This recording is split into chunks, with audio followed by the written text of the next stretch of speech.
자, 역전세 대책으로 진작에 전세자금대출 DSR에 포함시켜야 하지 않았을까요? 대출 풀어 돌려막기 하기 전에 말이죠. 내년에도. 예. 그러니까 지금은 안 되고, 지금은 정부에서 안 된다고 합니다. 자, 검토도 안 하고 있다고 하죠. 왜냐면 상환하는 게 아니고, 임차인 소득으로 뭐 상환하지 않고, 사실 뭐 그런 이야기를 하는 건데, 이거는 하려면 이미 했었어야 된다. 지금은 아니다. 왜냐면은 역전세인데, 역전세가 나는 이유는 뭐예요? 금리가 올라가서 전세, 자금, 대출이 줄어드니까 나오는 거죠.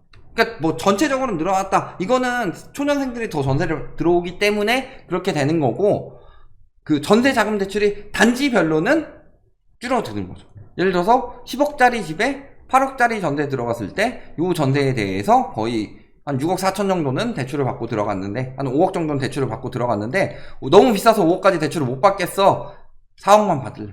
그러니까 여기 전세가가 1억이 떨어지는 거예요. 그래서 전세 자금 대출이 빠지기 때문에 역전세가 났는데, 여기에 DSR을 시행을 한다? 그러면 전세 자금 대출 빠지는 것은 어마어마하게 빠지겠죠. 그러면 역전세 대란이 터집니다. 이거는 절대 정부에서 바라는 것이 아니기 때문에 전세자금대출 DSR에 포함시키는 것은 굉장히 나중에 시행이 돼야 될 일이고, 전세자금대출을 DSR에 포함을 안 시켰죠. 왜냐면 DSR 시행 시기가 언제였냐? 21년 7월부터 22년 1월, 22년 7월, 이렇게 세 차례에 걸쳐서 진행이 됐는데, 전세가는 지금 전세가가 폭락하고 있고 역전세가 나는 이유는 간단해요. 지금 전세가가 폭락하는 이유 뭐예요? 아시는 분? 가장 큰 이유. 지금 역전세가 굉장히 심각하고 전세가가 폭락하는 가장 큰 이유는 뭘까요? 폭등했기 때문이에요.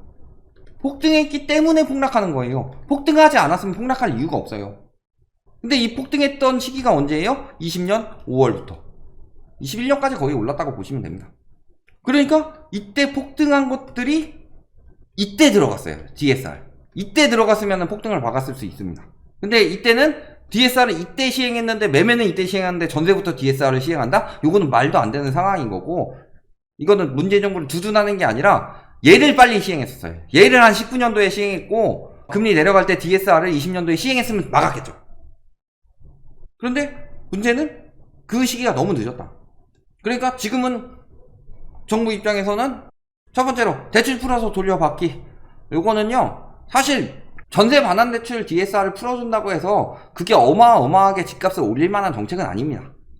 다만 문제는 전세 사기가 왜 문제가 되느냐, 전세 사기는 정부에서 절대 바라지 않는 입장입니다. 전세 사기꾼들만 좋아하는 거지, 전세 사기 또는 깡통 주택 붕괴, 요거는요 여기에 얹힌 투기꾼들 혹은 사기꾼들, 여기 얽힌 애들만 좋아하지 나머지 투기꾼, 실수요, 정부 등 입장에서는 무조건 안 좋아요.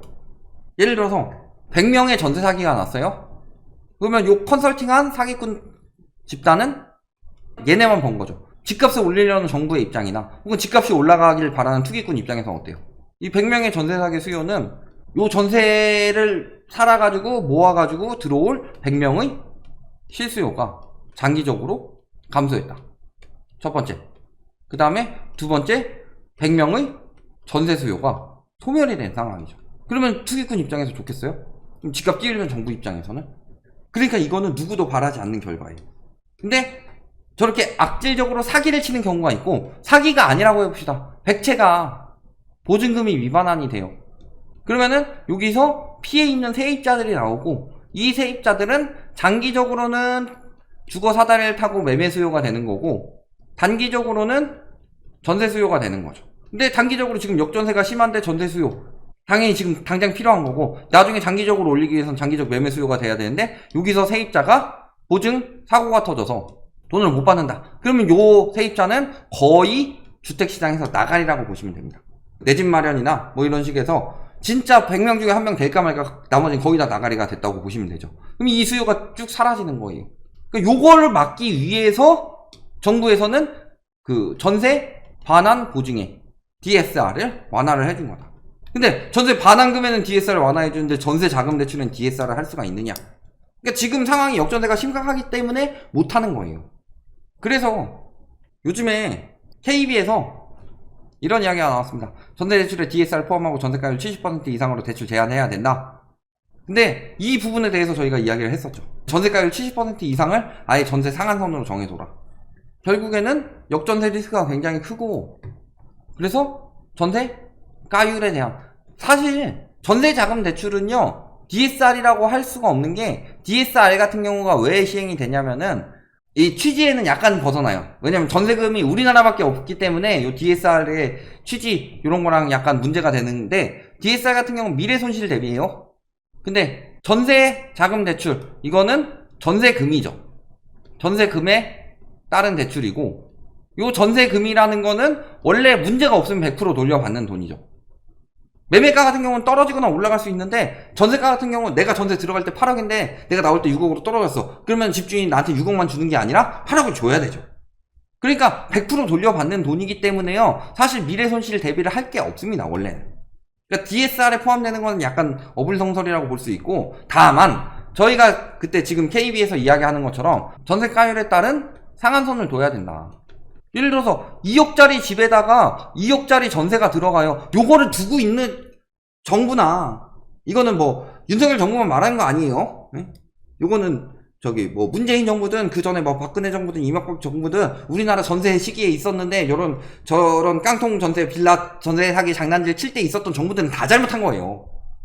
2억짜리 집을 사는데 2억 전세가 들어가도록 만들어주는 정부가 어디냐, 세상에. 은행도 마찬가지고 요걸 빌려주고 자빠졌어요. 이게 빌라 전세 사기의 핵심이고, 요 빌라 전세 사기 저 수법에 대해서는 저희가 2019년부터 이야기를 했어요. 그때 안 듣고 들어간 사람들이 다 당한 거예요. 그때 몇 번을 이야기를 했는데, 빌라나 오피스텔은 전세가율 90% 넘는 데 들어가지 마라. 그래갖고서 막 인제 와서 전세 사기 당했습니다. 그래가지고 막 올리는데, 이거는 미리 얘기를 해줘야지. 즉, 그러니까 핵심은 뭐예요? 전세가율에 따른 상한선을 두게 되면은 문제될 게 없는 게, 2억짜리 집이다. 그러면 한 1억 4천, 1억 2천에서 1억 4천까지만 전세 가능하도록. 그러니까 KB에서 이야기하는 건, 이거는 강제할 수 없으니까, 자유시장 경제니까 강제할 수 없으니까, 이 정도, 이 1억 4천 전세에 들어가는 사람은 내가 대출을 내주겠다. 그런데 1억 5천 전세를 들어간다. 2억짜리 집인데 1억 5천을 지금 들어오겠다고? 요건 전세 대출 안 내줘. 이거 은행권에서 전세 대출 내주지 마. 1억 5천 들어가려면 1억 5천 현금 마련해서 들어가. 네가 피해보든 말든. 왜냐면 우리 은행권까지 리스크가 번지게 만들 수는 없으니까. 이런 식으로 진행하는 게 오히려 더 좋은 방법이죠. 그러면은 임대인 입장에서 어떻겠어요? 첫 번째로는 전세를 높기가 힘들어지죠. 집값이 올라가면은 그만큼 내 돈이 더 필요한 상황이 되는 거예요. 그 다음에 두 번째는 뭐예요? 그만큼 갭이 어느 정도 정해지기 때문에 전세 사기는 굉장히 많이 사라질 거죠. 그 다음에 세 번째로는 갭 투기하기가 굉장히 불리해집니다. 집값이 비싼 집일수록 이 갭이 너무 많이 벌어지죠. 어차피 비싼 집은 지금 많이 벌어져 있어요. 문제가 되는 거는 싼 집이죠. 싼 집인데 예전에 예를 들어서 1억짜리 집 살려면은 500만원에서 1000만원이면 됐는데 지금 3000만원이 필요해요. 그러면은 이 인간이 세 채에서 6채 투기할 거를 한 채밖에 투기 못하게 되는 거죠. 이런 식으로 진행을 하게 되면은 이런 것들이 굉장히 좋은 방법이다. 저 KB에서 이야기한 부분은 저희가 한 2년 전쯤부터 이야기를 했던 내용인 것 같고, 그러니까 전세가율을 토대로 제한을 해라. 그 다음에 그 전세가율을 토대로 제한하는데, 문제는 요즘에 공시가격 올라가면 무조건 집주인한테 나쁜 걸로 이야기가 되고 있어요. 특별히 개발되는 곳 아니라면. 그러니까 공시가격에 따른 전세가율 책정을 하면 더 좋다. 그러면 공시가격 올라간다고 해서 세금 더 내는 게 아니라 반발도 적을 거다. 그럼 세금 더 거둘 수도 있죠, 정부 입장에서는. 그리고 보유세를 더 내면 부담이 더 크고. 그 다음에 세 번째로, 그렇기 때문에 여러 가지 문제를 막을 수 있다. 이 부분에 대해서는 예전부터 계속 이야기를 했던 부분이고요. 이런 식으로 진행하는 게, 왜냐면 DSR을 적용하겠다고 하면 반발이 굉장히 심할 거예요. 왜냐면은 임대인도 임대인인데, 임차인 입장에서도 내가 소득이 적어가지고 내가 저 집 정말 마음에 드는데 대출이 안 나와서 못 들어가. 나 이자 정도는 감당할 수 있는데. 그러니까 임차인한테도, 그러니까 세입자한테도 어마어마하게 반발이 일어날 것이다. 그런데 적어도 저런 식으로 전세가를 낮추는 정책을 하게 되면은 전세 사기도 예방할 수 있고 세입자들의 반발도 막을 수 있다. 다만 임대인 협회에서는 어마어마하게 반발을 하겠죠.